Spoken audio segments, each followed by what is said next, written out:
Welcome back to Resistance Chicks. We're your hosts, Leah and Michelle. Today is Monday, 7/17/17. I've been really excited about saying that. So, saw a meme today of Huma Abedin speaking to Anthony Weiner, and she says to him, "I'm told I can't protect you anymore, so you may suddenly decide that you're going to commit suicide."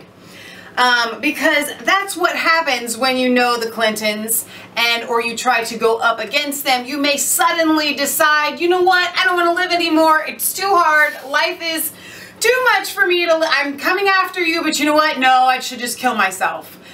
Not really. So Leah, tell us what happened. So one guy who was really investigating Clinton and was really on the cusp of identifying some major corruption in Haiti, he committed suicide.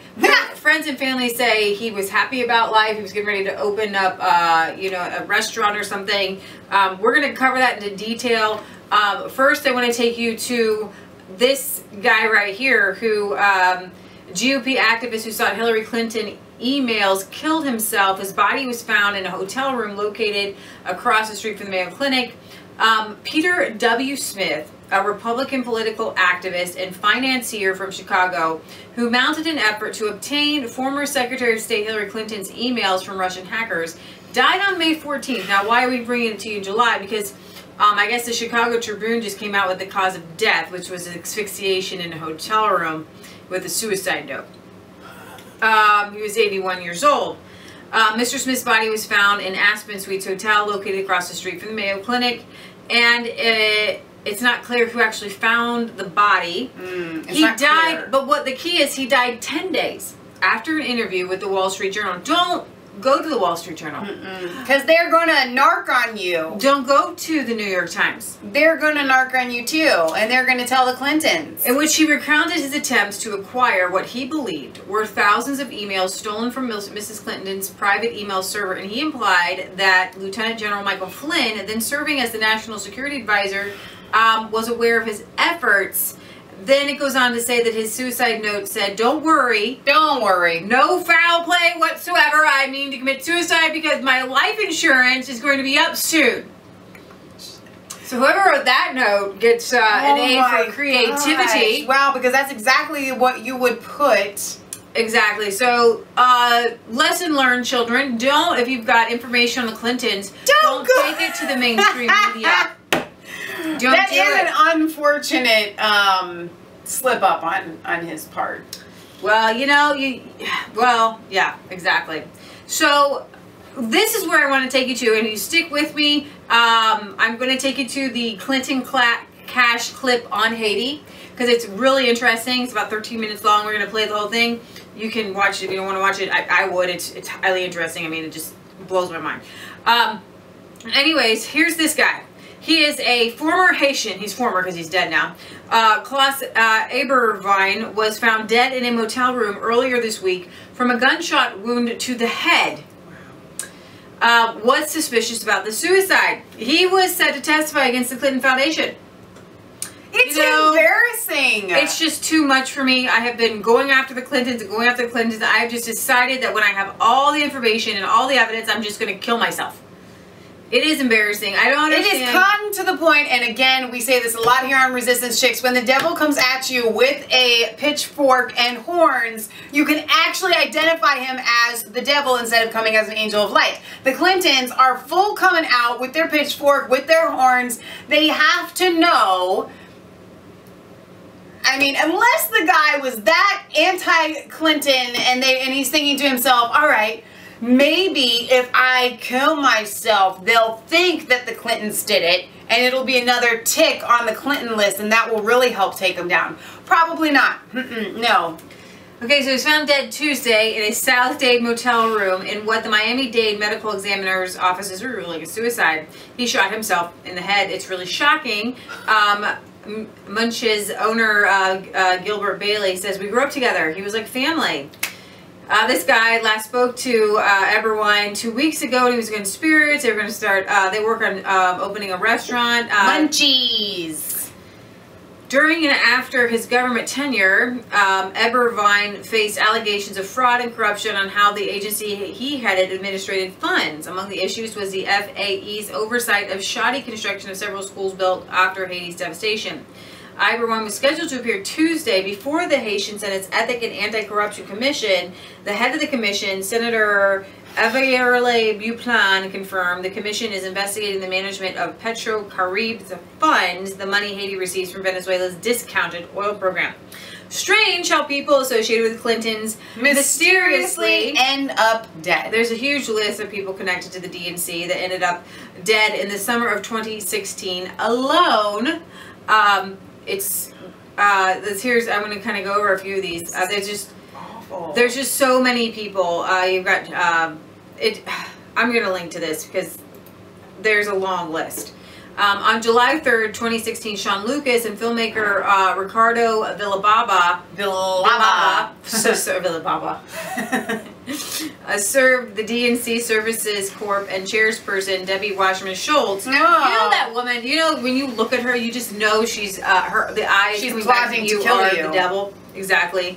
No, FBI, you can't look at my server to see if there's any wrongdoing on it. I need it back now, and if you do not, there will be consequences. It was her laptop. Anyways, it was her laptop. Right. So in the fraud class action suit against the Democratic Party on behalf of the Bernie Sanders supporters, Sean Lucas was found dead that week.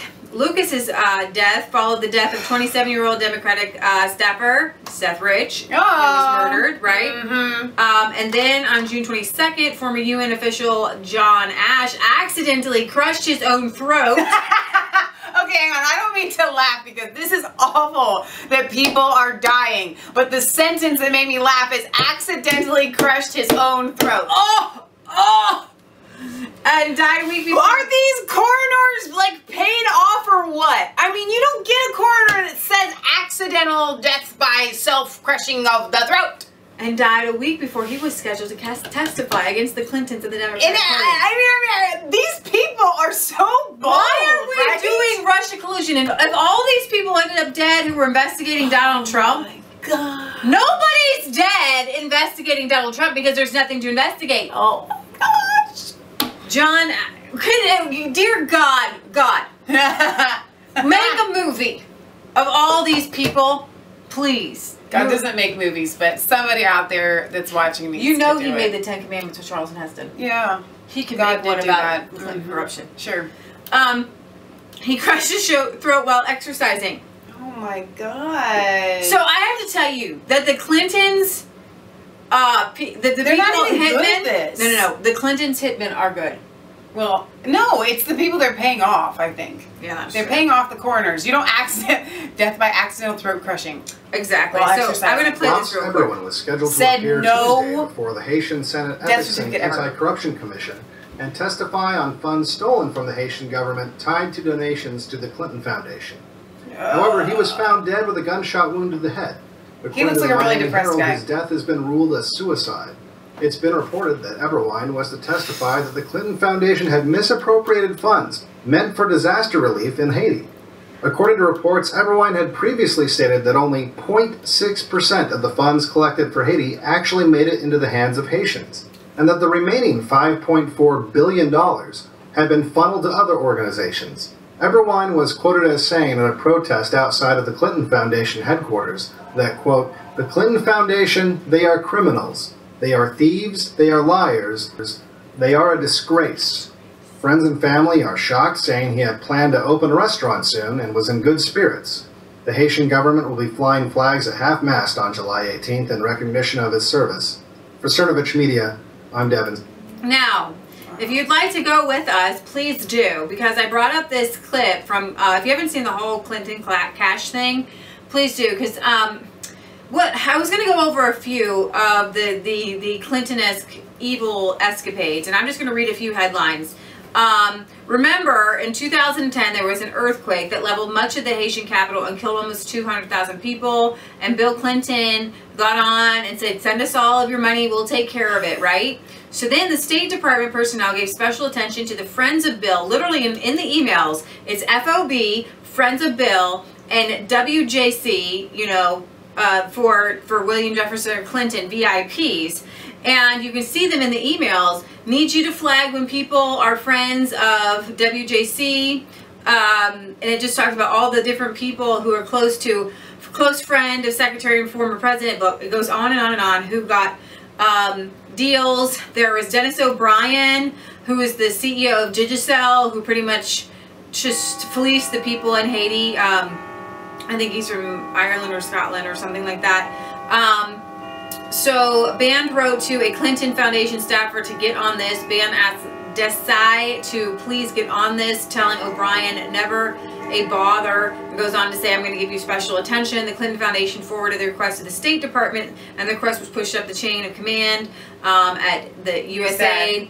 So we're gonna, there's just, I'm gonna link to these. It's really intense, and we have done a couple clips with Roger Stone, with a woman from Haiti, begging for us, begging for Donald Trump to do something. And while we do not believe in interfering with other countries and stuff around the world, our country, essentially, Hillary Clinton has messed up, and Bill Clinton and stolen fleeced from the country and fleeced Americans, and this is totally illegal. Yes. They need to be in prison, and that's why we're going to keep bringing and it to you. reparation has to be made. Exactly. Because we have also supported a kind of a government regime change. And yeah, and it's a total corrupt regime change, and it's kind of like, you know, what we've done in Libya and things like that. Right. So, grab some popcorn. Here we go. The quake measured around 7 points on the Richter scale, and its epicenter fell just 10 miles from the capital Port-au-Prince.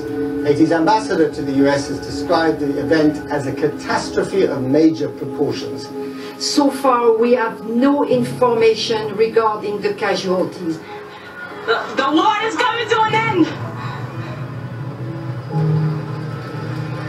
The people who see this kind of devastation and then think to themselves, I'm going to jump on it and make Probably the most billions of dollars. devastating humanitarian crisis that They Hillary are Clinton soulless. faced during her tenure at the State Department Yes. was the tragic earthquake in Haiti.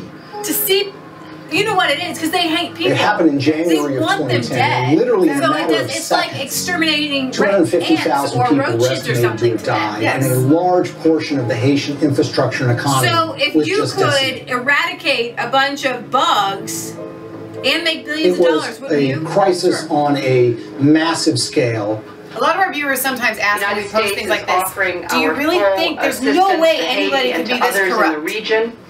We will Evil. be providing both civilian They are. and military disaster Yes, they relief and exist. humanitarian assistance, incredibly and our naive to prayers think are that they with the don't. people who have suffered, Humanitarians. their families, and their loved ones. Well, we know Clinton's not even human. She's a In the days reptilian, and right? weeks that followed the earthquake in January of 2010, Hillary Clinton made visits to Haiti. And here's the latest on Haiti. U.S. Secretary of State Hillary Clinton arrived in Port-au-Prince just about an hour ago. She is the highest-ranking U.S. official in Haiti right now since Tuesday's earthquake. She's meeting with Haitian leaders and international officials to discuss the rescue and relief efforts. In fact, on her first visit, which occurred days after the earthquake, they literally had to stop traffic going in to the airport at Port-au-Prince. There, of course, were relief supplies that were being flown in, but that traffic was stopped so the Secretary of State could come and assess the damage. There is a perception, there have been complaints or reports of bottlenecks, that there's a lot of aid coming in, but it's very hard to get it out to the people who need it. That's just not true. The aid is coming in, we're getting it out, there's just not enough of it yet. She flew in with her political aides on a large federal airplane. She landed at the airport. She made a large press conference, made statements about her commitment to rebuilding this country, and then she was soon whisked away, headed back to Washington, D.C. She's so evil. Theirs is a city in ruins, a country which can do little but wait for help to arrive. The international community responded in the way that you would expect it to.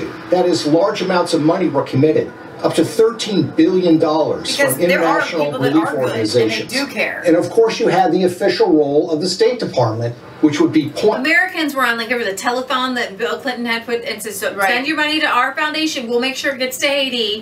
on U.S. taxpayer dollars going to Haiti for the purposes of relief. I want to assure the people of Haiti that the United States is a friend, a partner, and a supporter.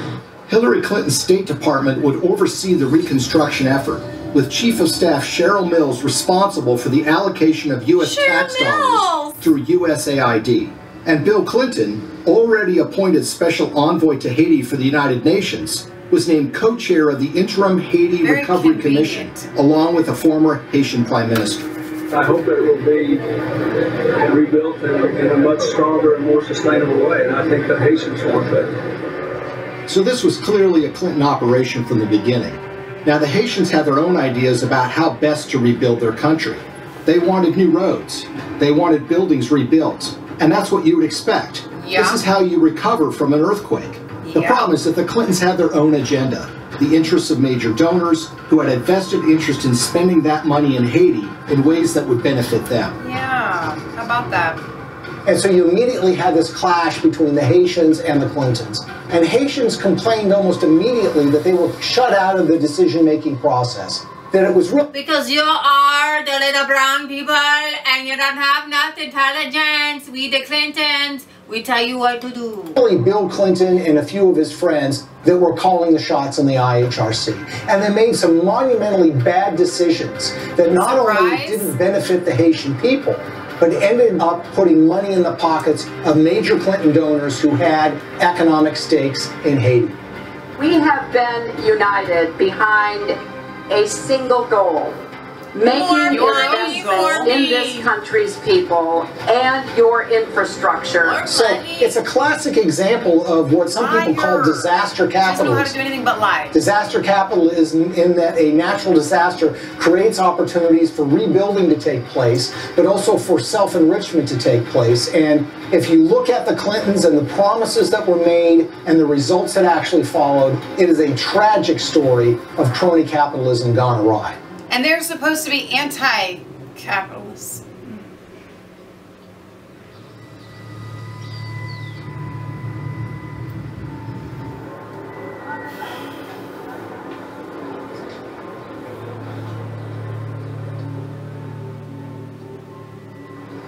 We're so desensitized. The single largest relief project that the United States committed taxpayer dollars to, $124 million to be exact, was a project called Caracol, a textile factory that was built in the northern part of the country that was supposed to create some 60,000 jobs and was supposed to create tremendous economic growth. There's a problem here already. You see, the earthquake affected the southern part of Haiti. The northern part of the country was entirely unaffected. But who were the beneficiaries of this? Companies like Gap, Target, and Walmart, to name a few. The Caracol factory was built, but it didn't create 60,000 jobs. It created barely 5,000 jobs. But the major American companies who got textiles tariff-free, made at low wages, benefited enormously. And the end effect on the Haitians is very, very minimal. Target! We all shop there, right? Blood money, guys! If you look at some of the infrastructure projects that were undertaken, the Clintons had very grand plans to build large tracts of homes, and there were contractors that were selected for those projects. Sometimes the contractors had experience, sometimes they did not. There's one company in Florida that spent $1 million getting equipment into Haiti. They had experience in disaster relief, but according to the owners of that company, they only made a small donation to the Clinton Foundation. And guess what? They didn't get any relief contracts. On the other hand, the contractors who did win the awards were given the opportunity to build homes, and in some instances were supposed to build tens of thousands of homes for Haitians. They ended up building a fraction of that. For instance, the New Settlements program was supposed to build 15,000 homes for $53 million. Instead, it built 2,600 homes, less than a quarter of the original estimate, for $90 million, or $47 million over budget. And they got away with it. We could throw some trailers down there. You had contracts going to these relief organizations that were also involved with the Clinton Global Initiative. And you had this one organization, Dahlberg, that was supposed to do an assessment for relocating people that suffered from the earthquake. They determined that people should be moved to a site that happened to be on a cliff that was highly unstable. USAID's Inspector General reviewed Dahlberg's recommendations and found them basically unusable. One member of the USAID shelter team was quoted by Rolling Stone magazine as saying that the recommendations were so bad, it looked like the team never even got out of their SUVs. Another person said that only one of the people that was sent to Haiti by Dahlberg actually spoke French. Telecom mogul Dennis O'Brien is one of the world's richest people, and he's finding opportunities in the poorest country in the Western Hemisphere. The Irish billionaire is the largest private investor in Haiti through his company Digicel, and he's now leading the Clinton Global Initiative efforts down in Haiti. Probably no one came out better in the Haitian reconstruction effort than an Irish billionaire named Dennis O'Brien. He is a Clinton Foundation donor, giving them between $5 and $10 million. He helped arrange speeches for Bill Clinton, too. The interest of the Obama administration, particularly the former Secretary of State Hillary Clinton, you know, all the different things that have happened to help Haiti get up off the floor have been led by the U.S. And he was the owner of something called Digicel, which is a cell phone company at the time of the earthquake. As part of that relief effort, the State Department run by Hillary Clinton wanted to fund a mobile money transfer service that would allow Haitian citizens to transfer and receive money on their phones. Well, Digicel applied to be the recipient of that grant money. 4 weeks after their application, Digicel actually sponsored a speech for Bill Clinton in Jamaica, and they paid him $225,000. That's a very reasonable And as it turns out, within 4 months of that speech, Digicel would receive the first installment of that grant money. The earthquake actually has been great for Digicel and Dennis O'Brien. More than 4 years since a magnitude 7.0 earthquake devastated Haiti. And outrage there is growing over the largely failed reconstruction effort, despite the hundreds of millions of dollars in aid that has been collected and spent by the IHRC, the Interim Haiti Recovery Commission. So whether you're talking about housing or cell phones, you see that the people that are closest to the Clintons have made out very well from the Haitian earthquake. The rest of the country, the ordinary people of Haiti, not so much. Haitian activists staged a protest outside Hillary Clinton's Manhattan office. The demonstrators claim billions of dollars were stolen through the Haiti Reconstruction Commission headed by Bill Clinton. They also say Haiti was used as a cover for foreign governments to funnel kickbacks of possibly hundreds of millions of dollars to the Clinton Foundation. They say it was done in exchange for favors that Hillary was doing for them as Secretary of State. The tragedy is we had an opportunity to rebuild in a way that would give the people of that country hope. Sadly, that opportunity was squandered, and what took place, rather than rebuilding Haiti, was the self-enrichment by friends of the Clintons. For all of Bill Clinton's talk about building Haiti back better, the fact remains that the most visible evidence of Clinton's role in the recovery isn't the improvement of daily life for everyday Haitians, but the construction of new luxury hotels just miles from the folks who have been living in tarps USAID handed out immediately after the earthquake. We are telling the world of the crimes that Bill and Hillary Clinton are responsible for in Haiti. But while the world eventually lost interest in Haiti's recovery, the influence and connections afforded to donors from the Clinton Foundation appear to have been lessons learned by others. So how much do connections to the Clintons matter when you're talking about Haiti? Consider the case of gold mining. The government of Haiti had not granted a gold mining concession in 50 years. They decided to do so during the reconstruction of their country, which was being overseen by Bill and Hillary Clinton. What company did they select to get this gold mining permit? A company called VCS Mining. VCS Mining had very little experience in gold mining, but what did they have? They had connections. Shortly after they got that concession, someone joined their board of directors. It just happened to be Tony Rodham, brother of Hillary Rodham Clinton. No way! What a coincidence! It was a true disaster. A true disaster that followed the earthquake, which was the natural disaster. So, I wanted you to see this, and I think that you could go, you could watch it, and watch the whole thing. Well, you only skipped like the last 35 seconds, but yeah. Well, I meant the whole concussion documentary. But this Klaus guy is only one of so many Haitians who have been completely ramrodded.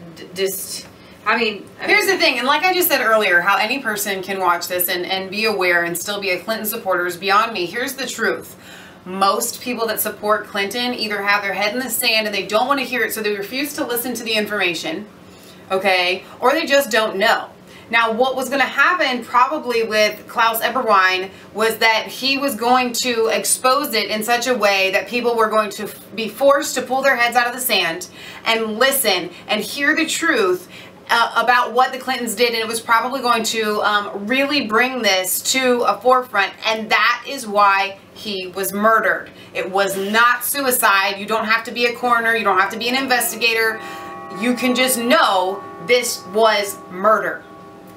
We have to sign off here. This was really long, but I hope that you guys enjoyed it. And I want you to share this one in particularly. This is a bipartisan issue on your social media pages. This is Leah Michelle signing off for Resistance Chicks, where it is not just a conspiracy theory if it's the truth and the Clintons murder everybody that gets in their way. And it's well known and nobody seems to be doing anything about it. But people like the people that have made this documentary and other people that are trying to expose this, which is why it's so important that you share the heck out of this.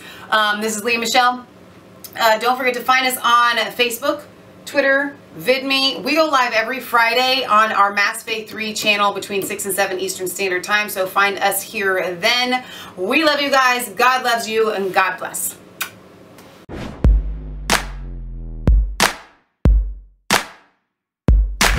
I was cold, all alone, no place for